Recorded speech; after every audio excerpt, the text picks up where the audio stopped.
Instead of cursing in the darkness, light a candle for where we're going. There's something ahead worth looking for. When the light of time is on us, we will see a moment come, and the living soul inside will carry on. Muy buenas tardes, iglesia, espero se encuentren bien. Un gusto para mí traer la palabra del Señor el día de hoy. Seguimos en nuestra serie Sal y Luz, donde hemos estado estudiando el Sermón del Monte. Hemos visto que este sermón Jesús lo dicta en una colina cercana a Capernaum para una multitud de judíos que venían de diferentes partes. Estaban sus discípulos también metidos ahí entre medio. Hemos visto cómo Jesús ha proclamado en este sermón su actitud hacia la ley, cómo él hace un llamado a regresar al mensaje de los profetas del Antiguo Testamento, cómo él le da continuidad a la revelación que ellos ya tenían.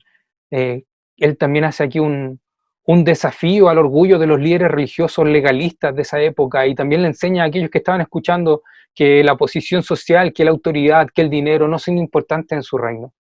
Lo que importa es la obediencia fiel de corazón. Y en esto Jesús les enseña o establece cuál es la naturaleza del reino de Dios y cuál es el carácter de sus habitantes. Y en ningún momento él baja los estándares para que esto sea algo fácil de oír o para que sea algo fácil de aceptar. Por el contrario, él es sumamente sincero y les dice: si vas a ser un habitante del reino de Dios, serás insultado. Sin embargo, debes amar a tu enemigo. Si vas a ser un habitante del reino de Dios, serás perseguido. Y aún así debes orar por quienes te persigan. Si vas a ser un habitante del reino de Dios, van a abusar de ti. Y no debes buscar justicia por tus propias manos. En vez de eso, debes perdonar, reconciliarte, respetar y amar. Algo totalmente contracultural, tanto en su época como lo es hoy día en la nuestra. Jesús fue sincero con aquellos que lo seguían, al punto de que él incluso llega a decirles o a enseñarles que ninguno de ustedes está libre de pecado ni califica para entrar en mi reino. Y más aún, él dice algo que podría ser sumamente ofensivo para un judío, sumamente radical. Él les dice: no importa que sean descendientes de Abraham, si sus corazones no han sido transformados, si ustedes no han vuelto a nacer, entonces ustedes no son realmente hijos de Dios. Desechen esa falsa seguridad. En ustedes no hay mérito alguno que los haga dignos del reino de Dios por su propia naturaleza. Ustedes están fuera del reino. Algo que para un judío era impensable, pues al ser descendencia de Abraham, ellos creían que automáticamente eran hijos de Dios. El presbítero Felipe nos decía la semana pasada que Jesús ya va concluyendo el Sermón del Monte. En el texto que vamos a ver hoy, Jesús ya empieza a darle una aplicación. Y en esto él también interpela a los que estaban ahí escuchando. Y los lleva también a cuestionarse, a decidir: ¿están conmigo o están contra mí? No hay un terreno intermedio, no hay otra elección. Deben decidir. ¿Va a ser el reino de Satanás o el reino de Dios? ¿Va a ser la cultura reinante o la contracultura del reino de Dios? El sermón de hoy día tiene por título las verdaderas amenazas a la contracultura. Y vamos a estar viendo dos puntos. El primero de ellos, del versículo 13 al 14, habla de que la verdadera amenaza contra la verdadera amenaza a la contracultura son los falsos reinos. Acompáñenme en estos par de versículos para que vayamos estudiando el texto. Dice: entren por la puerta estrecha, porque es ancha la puerta y espacioso el camino que conduce a la destrucción, y muchos entran por ella. Pero estrecha es la puerta y angosto el camino que conduce a la vida, y son pocos los que la encuentran. Aquí Jesús hace una diferencia entre el camino ancho y la puerta ancha y el camino y la puerta estrecha, y para comprender realmente qué era lo que él quería decirle o traer a conciencia a los que estaban escuchando, eh, vamos a detenernos aquí un poquito y analizar un poquito la sociedad judía de ese tiempo. Habían diferentes movimientos dentro de los judíos, y aquí había una multitud de judíos escuchando a Jesús. Y dentro de estos diferentes movimientos sociales que estaban en esa época, habían cuatro que destacaban. Los saduceos, de quienes el pastor Jonathan ya nos ha hablado, eran aristócratas, eran una clase político-religiosa, eran prorromanos, y ellos lo que buscaban era mantener su estatus, y en eso ellos también negociaban mucho con las leyes o con la ley de Moisés. Ellos estaban dispuestos a negociar su obediencia a esto con el fin de mantener el status quo del momento. Ellos, por ejemplo, no creían en la resurrección, no creían en el juicio final. Otro movimiento eh, muy fuerte de ese tiempo eran los fariseos. Los fariseos, también nos ha hablado ya el pastor Jonathan acerca de ellos, eran esta especie de también movimiento político, religioso, guardianes de la ley, que buscaban que todo proceso legislativo del pueblo fuera acorde a las leyes del Antiguo Testamento. Pero ellos habían llevado a tal punto su obediencia a las leyes que habían quitado el espíritu de la ley, digámoslo de esa manera. Ellos ya la habían transformado en una obediencia vacía, pero no en una obediencia de corazón. Otro movimiento muy popular de ese tiempo son los esenios. Ellos habían decidido aislarse de la ciudad e irse a vivir en comunidad al desierto. Ellos habían cansado de la corrupción, de la contaminación de la ciudad, y ellos habían decidido aislarse aquí, vivir de manera ascética, estudiando las escrituras, haciendo copias de ellas y esperando al Mesías, que vendría a crear un nuevo reino de Dios libre de esta contaminación. Y ellos no se querían mezclar con esta contaminación que era la ciudad.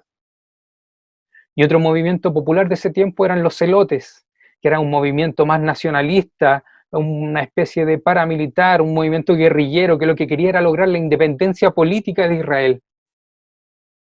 Ellos incluso recurrían a la violencia cuando llevaban a cabo sus movimientos.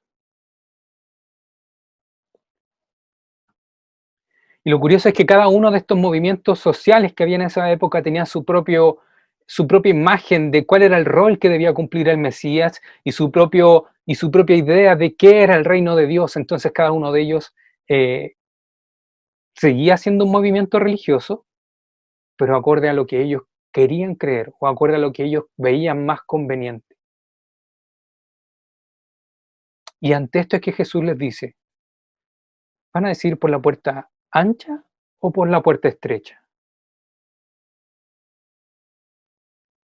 ¿Están dispuestos a reconocer que su forma de vivir es contraria al reino de Dios?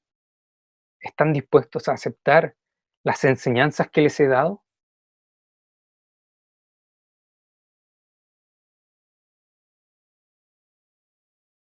Esto es lo que Jesús le está llevando a ellos a colación.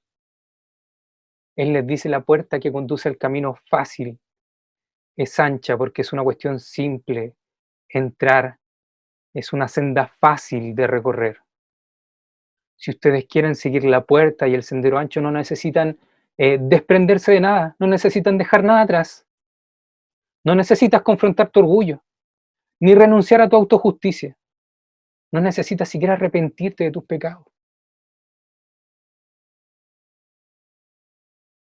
La puerta y el camino ancho son evangelios hechos a nuestra propia imagen y semejanza, con un Dios que gusta de lo que yo gusto y que desprecia lo que yo desprecio.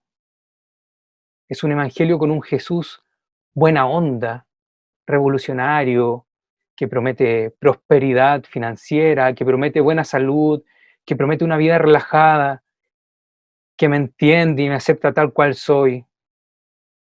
La puerta ancha es un evangelio que no exige nada de mí, un reino que no requiere obediencia de corazón, La puerta ancha y el camino ancho es un cristianismo que no me confronta con mi pecado, ni me exige amar a mi prójimo.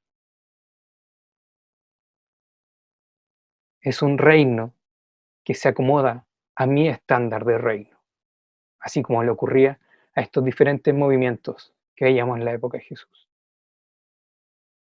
En nuestros días una puerta ancha y un camino ancho, podríamos decir que es un evangelio atractivo, fácil, un evangelio que no me confronta con el mundo, que no me confronta con la cultura, porque dice que finalmente todos somos hijos de Dios y que no importa tu religión, todas te van a llevar al cielo.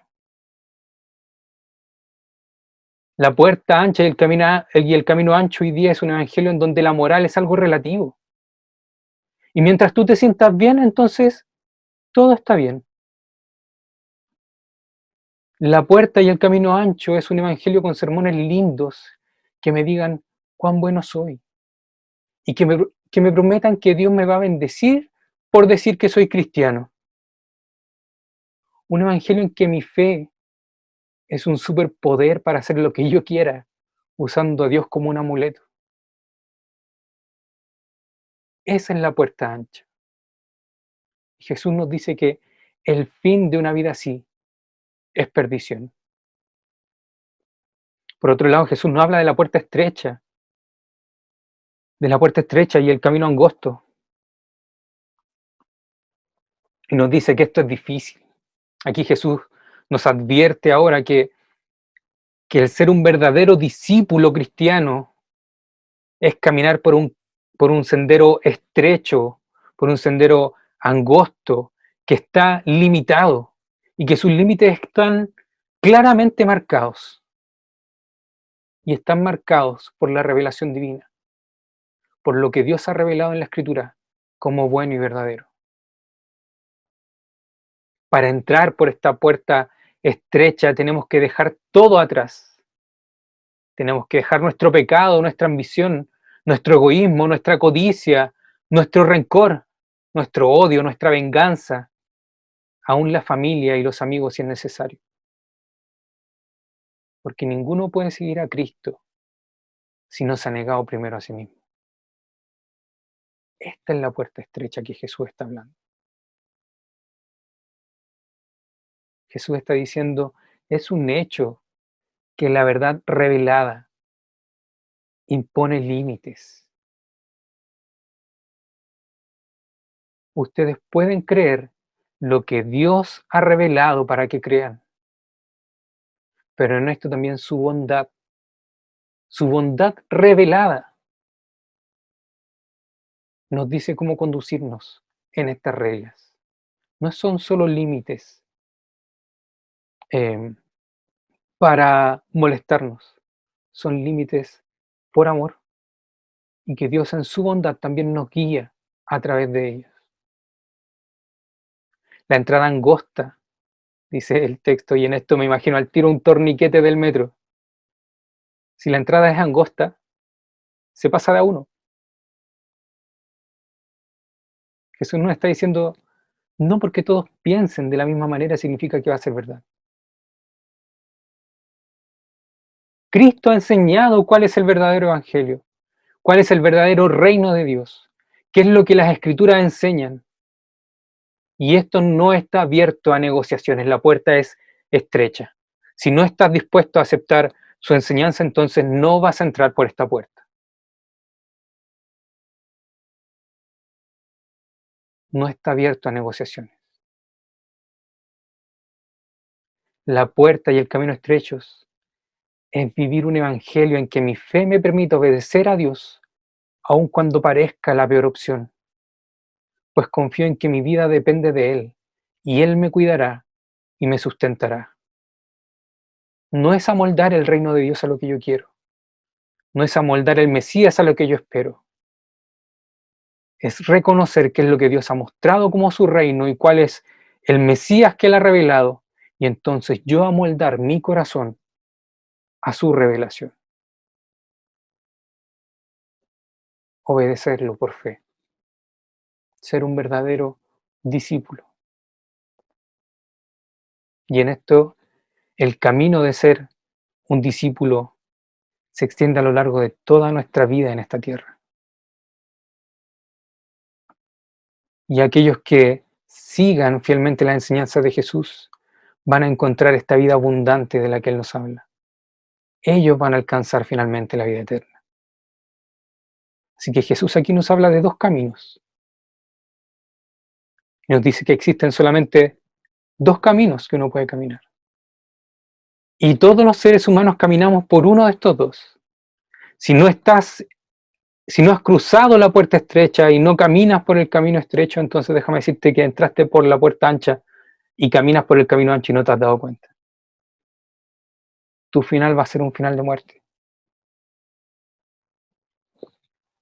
Y esto de los dos caminos también Jesús los lleva al Antiguo Testamento. Era algo común en la vida de los judíos.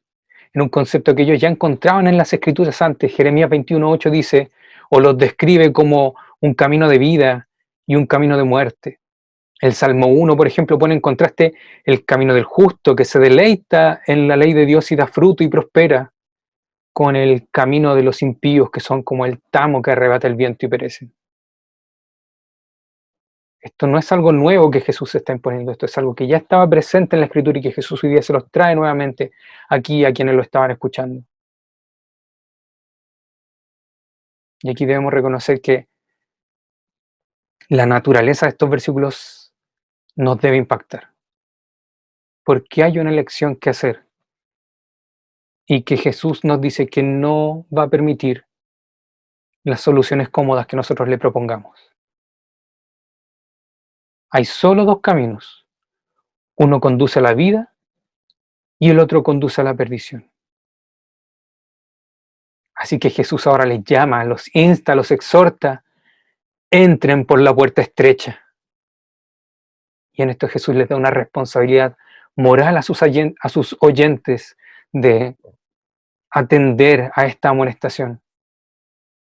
Ustedes son responsables moralmente de atender a esto que les estoy diciendo. Y al mismo tiempo los exhorta fervientemente y los invita de una manera muy tierna. Es un mensaje radical, entregado por Cristo, pero en el cual Él también nos invita a la vida eterna. Segundo punto que vamos a ver hoy, los falsos maestros, otra verdadera amenaza a la contracultura. Y vamos del versículo 15 al 20. Acompáñenme en el texto, dice: cuídense de los falsos profetas, vienen a ustedes disfrazados de ovejas, pero por dentro son lobos feroces. Por sus frutos los conocerán. ¿Acaso se recogen uvas de los espinos o higos de los cardos? Del mismo modo, todo árbol bueno da fruto bueno, pero el árbol malo da fruto malo. Y un árbol bueno no puede dar fruto malo, y un árbol malo no puede dar fruto bueno. Todo árbol que no da buen fruto se corta y se arroja al fuego. Así que por sus frutos los conocerán. Jesús nos está diciendo que aquí, en donde se enseñan las estrictas demandas del verdadero discipulado, del caminar por el camino estrecho, entonces allí van a aparecer falsos profetas que van a abogar por una puerta ancha y por un camino más fácil. Jesús les está advirtiendo a sus oyentes: cuídense. Literalmente, esto tiene la idea de mantengan sus mentes apartadas. Entonces Jesús les está diciendo: mantengan sus mentes apartadas de los falsos profetas. Vienen a ustedes disfrazados de ovejas, pero por dentro son lobos feroces. Y aquí en el contexto de la Palestina del siglo I, el lobo era el enemigo natural de la oveja. Era algo que atacaba a los rebaños, que buscaba comérselas, matarlas. Jesús nos dice que de la misma manera estos falsos maestros, estos falsos profetas actúan. Un verdadero profeta, conforme a la enseñanza bíblica, es aquel que enseña la verdad por inspiración divina. Y el falso profeta era aquel que decía tener la misma inspiración divina, pero en realidad propagaba la mentira. Jeremías nuevamente lo tomo como ejemplo porque él nos enseña, también al ponerlos en contraste.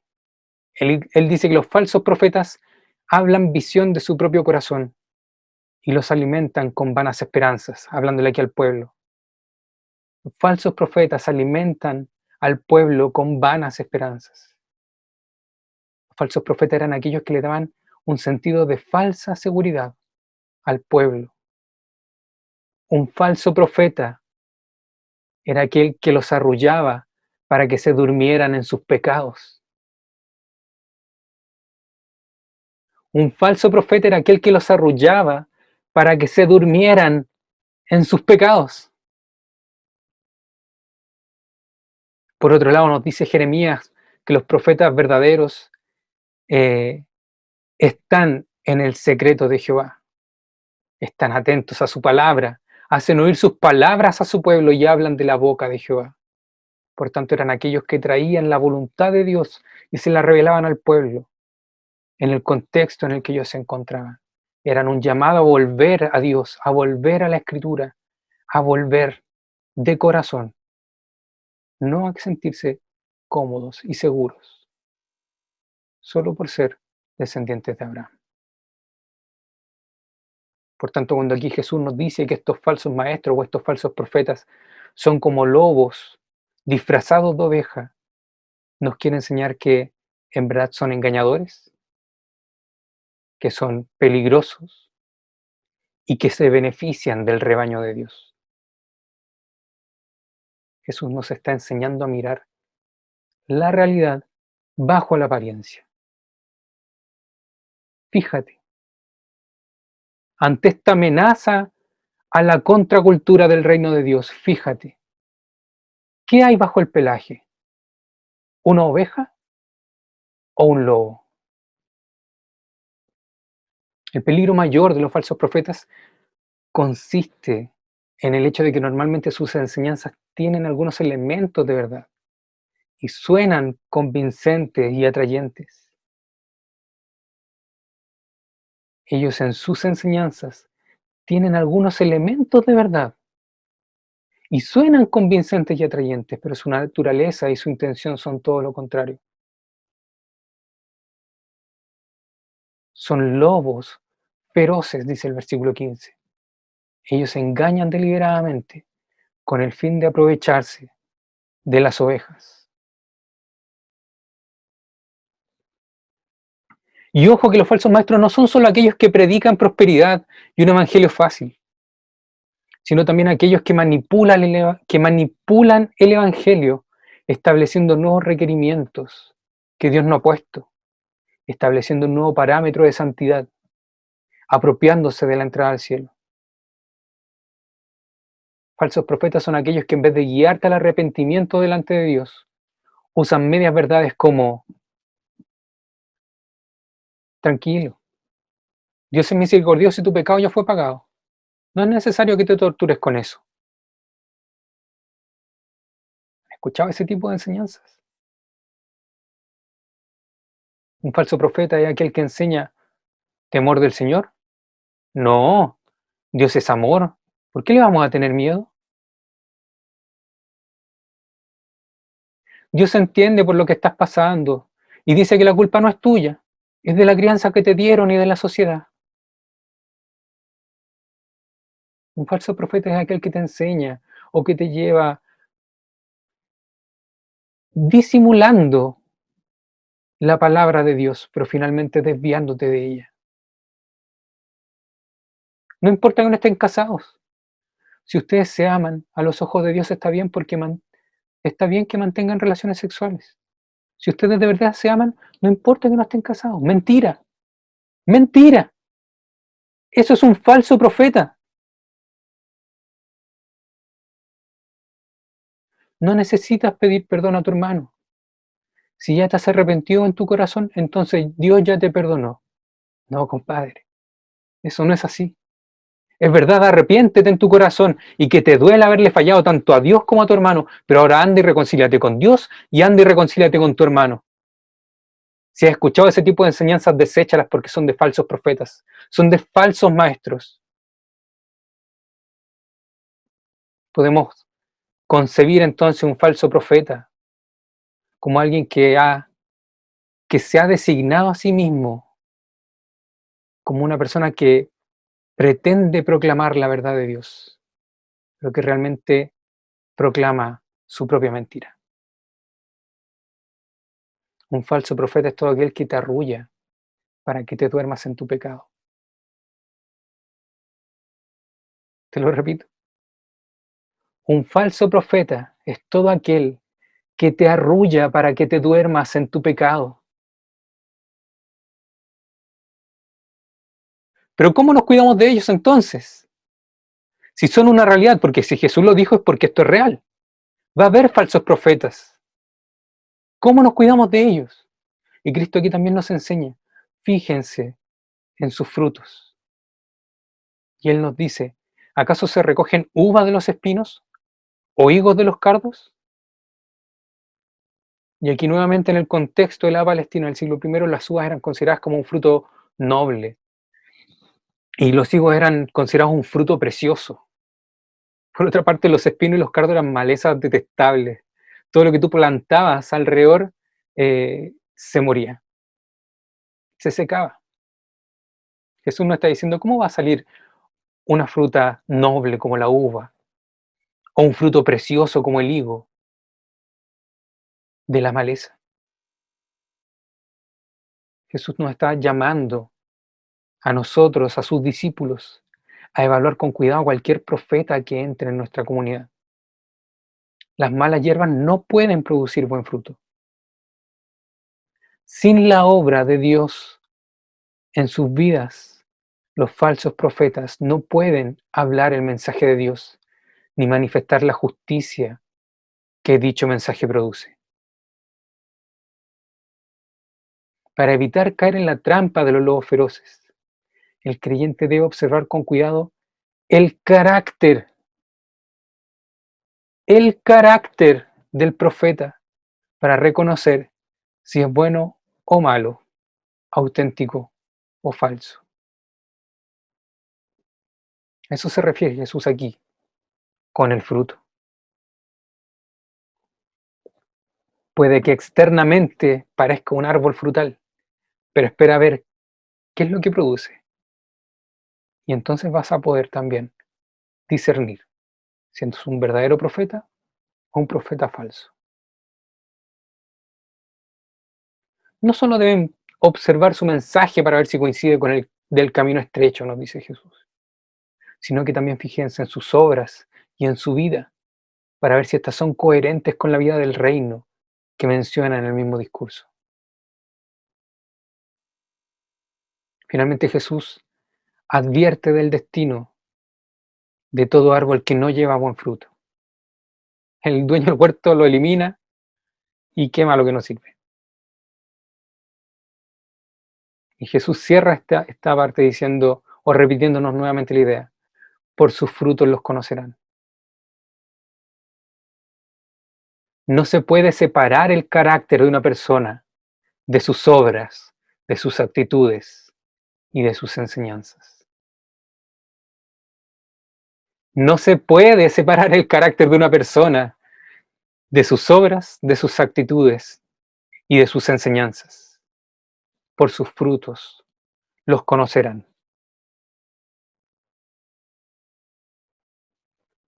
Esto es lo que Jesús nos enseña ahora. La segunda verdadera amenaza a la contracultura, a los falsos profetas. Ya para ir concluyendo, hemos visto cómo las amenazas a esta contracultura del reino de Dios son los falsos reinos y los falsos maestros. Y hoy día en nuestra época es muy frecuente escuchar la expresión, no importa la religión que uno siga, todos los caminos conducen a Dios. Todas las religiones son buenas. Tales expresiones son incompatibles con la enseñanza de Jesús.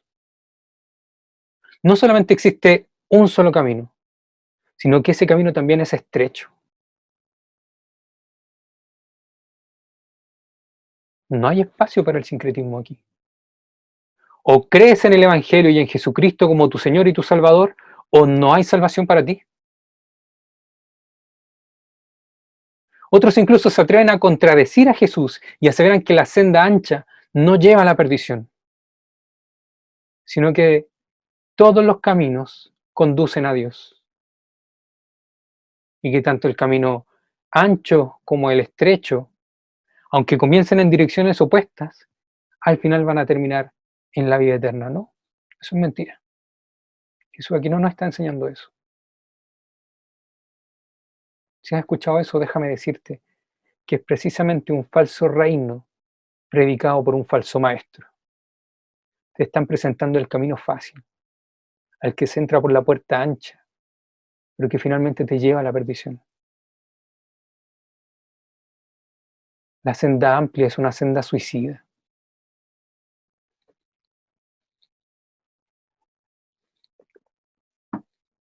Así como Jesús fue honesto con los que lo escuchaban en ese tiempo, hoy día Jesús también es honesto con nosotros. Y nos está diciendo que seguirle exigirá fe, disciplina, paciencia, compromiso personal, perdón. El camino estrecho exige renuncia a uno mismo. El camino estrecho nos puede exponer a la persecución, a la tentación y en algunos casos incluso a la muerte. Eso es lo que al mismo Jesús le tocó vivir.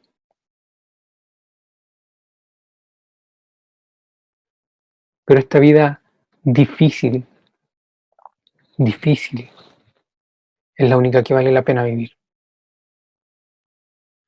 El camino angosto, al que se entra por la puerta estrecha, lleva a la vida eterna de una comunión con Dios, una vida que comienza aquí, que llevamos de manera imperfecta, pues en nuestras luchas muchas veces cedemos a la tentación, pero que se va a perfeccionar en el más allá, en donde finalmente hallaremos perfecta realización como seres humanos, en la comunión y el gozo de nuestro Señor. Cuídate de los falsos reinos.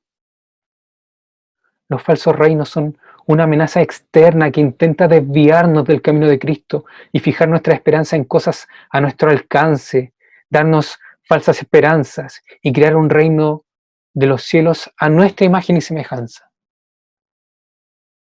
Cuídate de estos falsos reinos. Cuídate de los falsos maestros. Los falsos maestros son una amenaza interna que quiere alimentar nuestras comodidades y crear falsos evangelios a nuestra imagen y semejanza. Que Cristo se amolde a lo que yo quiero que cumpla el Mesías. No, rechaza todas esas enseñanzas. Recházalas. Recházalas.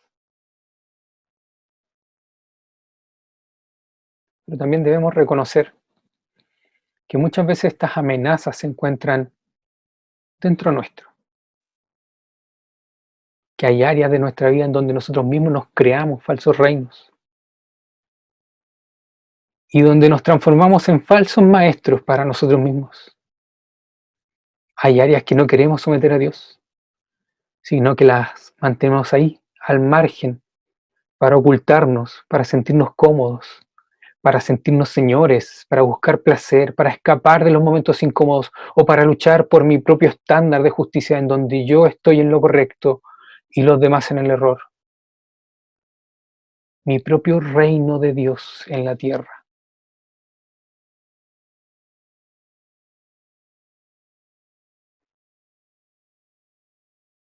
¿Es un sistema político mi falso reino de Dios? ¿Y un candidato mi falso Mesías? Ya que estamos en las presidenciales, en las primarias presidenciales. ¿Lo has pensado? ¿Es mi cuenta del banco mi falso reino de Dios y mi trabajo un falso Mesías? ¿Es mi familia un falso reino de Dios y mi imagen un falso Mesías? O tal vez es el sexo el falso reino de Dios. O tal vez la estabilidad económica, los logros académicos, el trabajo, la casa propia, el auto. ¿Qué es lo que hoy te está prometiendo la vida eterna?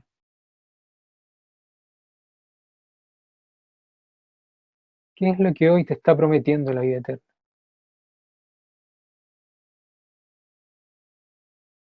A ninguna de estas cosas Cristo se va a moldar. Ni nada en esta tierra se puede comparar a su reino. Somete todos aquellos anhelos, aquellos deseos, todas aquellas cosas que en este momento te tengan preocupado a los pies de Cristo. ¿Has fallado? En Cristo hay perdón para todo aquel que cree. Tu pecado ya fue pagado en la cruz y el reino de Dios ya fue inaugurado en Jesús resucitado. Esto es una realidad ahora ya. No dejes que nada te desvíe de eso, ni falsos reinos, ni cómodas enseñanzas. No te desvíes del camino, ni prestes oído a quien te quiere enseñar atajos. Tú no estás solo en esto. Y el camino que hoy transitas, Cristo ya lo recorrió. Y sabes, te espera al final con los brazos abiertos. No menosprecies su invitación. Él abrió el camino de vida para nosotros a través de su muerte. Analiza tu entorno. ¿Qué falso reino te está intentando cautivar el día de hoy? ¿Y qué quieren que crean los falsos maestros? Analízate. ¿En qué falso reino estoy poniendo mi esperanza? ¿Y qué falsa enseñanza me estoy repitiendo a mí mismo? ¿En qué falso reino estoy poniendo mi esperanza? ¿Y qué falsa enseñanza me estoy repitiendo a mí mismo?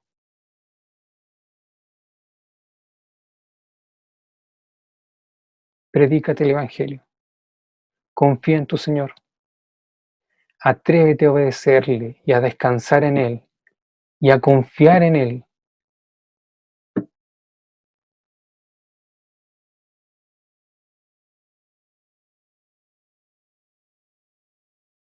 Confía en que aún las cosas malas que nos puedan pasar, Él las usa para nuestro bien. Sé un discípulo de Cristo. Camina por el camino estrecho. Vive la contracultura del reino de Dios. No pongas tu esperanza en las cosas de este mundo, ni dejes que los problemas del día a día te quiten el gozo. Si has creído en Jesús como tu Señor y Salvador, entonces te espera la vida eterna, junto al que por amor se entregó por ti. Si has creído en Jesús como tu Señor y Salvador, entonces te espera la vida eterna, junto al que por amor se entregó por ti. Síguelo por el camino estrecho. Los invito a que tengamos un momento de oración. Buen Dios y Padre Celestial, te agradecemos, Señor, por tu palabra. Te agradecemos, Señor amado, por cómo tú también nos cuidas a través de ella, Señor, cómo tú nos adviertes de aquellas cosas que pueden afectar, Señor amado, nuestra fe, aquellas cosas que nos pueden desviar, Señor amado, de una obediencia sincera a ti, aquellas cosas que quieren atacar, Señor amado, esta condición de ser hijos de Dios. Ayúdanos, por favor, a reconocerlas, ayúdanos a estar atentos a ellas, ayúdanos, Señor, a que estas amenazas que se levantan contra la contracultura de tu reino, Señor, sepamos identificarlas a tiempo para que no nos afecten.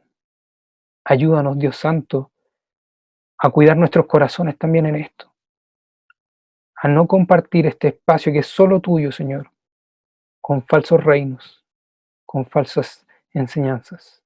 Cuídanos, Señor, de ello. Ten misericordia de nosotros, por favor. Perdónanos, Señor, porque muchas veces nos hemos desviado. Muchas veces nos hemos desviado. Pero confiamos, Señor amado, en que tú no nos dejarás perdernos, Señor, en el camino. Gracias por todo te doy, Padre. Te pido que por favor nos cuides y nos ayudes, Señor, en nuestro día a día. Y que bendiga, Señor, también esta iglesia. Cuídala, mi Dios amado, te lo pido. En el nombre de Jesús. Amén y amén. Mi querido hermano, mi querida hermana, que el Señor les bendiga.